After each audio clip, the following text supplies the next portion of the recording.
Sir Siraj ने question पूछा है, if one has completed his और her syllabus, then what should then we should revise again, then we should revise NCERT again, और should we solve sample papers?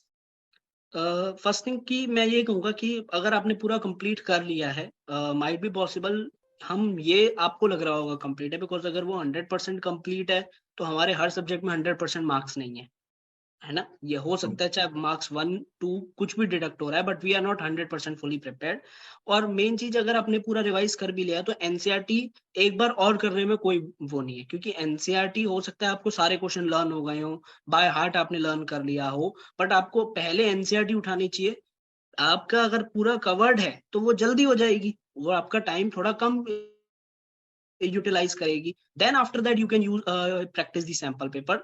Different different sample paper आप practice कर सकते हैं, क्योंकि कभी कभार क्या होता है ना कि एनसीईआरटी के भी कुछ क्वेश्चंस ऐसे होते हैं कि मुझे लगता है ये तो बहुत इजी क्वेश्चन है, आई नो दैट, और मैं इसका आंसर कर दूंगा, and I skip that one.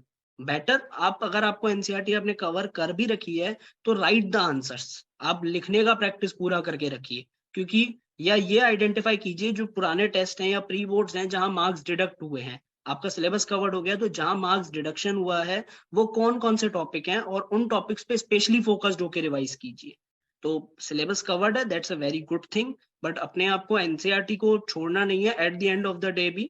मैं बिकॉज मैं ये अपना भी एग्जांपल दे रहा हूँ, क्लास 12th में केमिस्ट्री का एग्जाम था, तो क्लास 12th केमिस्ट्री में ये था कि मैंने एनसीईआरटी रिवाइज कर रखी थी, सब कुछ था। Now before the exam 11th of March होता उस टाइम, तो उससे एग्जाम से पहले मैंने पूरा 3 बार एनसीईआरटी रिवाइज किया।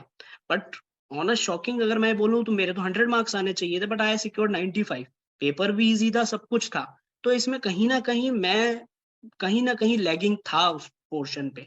तो कभी कभार हम ये फील कर लेते हैं कि मुझे सब कुछ आ गया, बट हम उतना स्कोर नहीं कर पाते। अगर सब कुछ आ गया तो 100 मार्क्स से कम आना ही नहीं चाहिए, फिर तो हमारी परसेंटेज ही 100 होनी चाहिए, and it is achievable task now days. Because last time भी आपने देखा होगा that one of our student has secured 498 marks, just 2 marks has been deducted।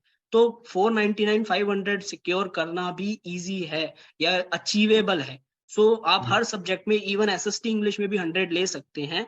तो अगर आपका सिलेबस फुली तरह कवर्ड है, go through the NCERT, go through the sample paper, go through the papers which you have test you have given throughout the year, उसमें mistakes identify कीजिए, stronger them। जितना strong करेंगे उतना better रहेगा, उतना आपका चांस रहेगा 100 स्कोर करने का।